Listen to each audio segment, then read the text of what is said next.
Olá pessoal, eu sou o Regis da Dasalto e hoje eu queria estar mostrando para vocês aí, né, um caso raro que aconteceu, chegou na minha empresa hoje e queria estar compartilhando com vocês. E se algum de vocês já tiver pegado um caso desse, tá, eu queria saber a causa que realmente aconteceu, tá? Eu tô com a Maroc hoje aqui, tá? E uma Maroc automática, e eu vou estar mostrando para vocês aqui o seguinte: esse carro chegou na oficina com barulho, né? Um barulho muito feio, né? De pancada grande. Então eu não tirei o cabeçote do carro, tá? Que eu percebi que não era na parte inferior. Eu desliguei os bicos, tá?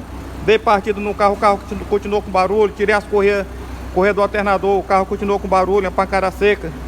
E o carro não acendia luz de óleo, né? E o que me intrigava tanto?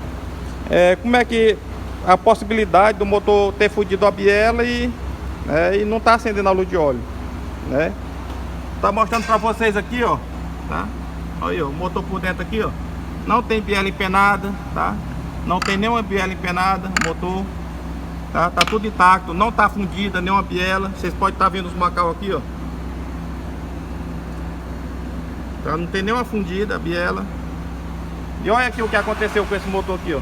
Ó, quebrou o virabrequim, né? Vou estar puxando aqui pra você ver, ó.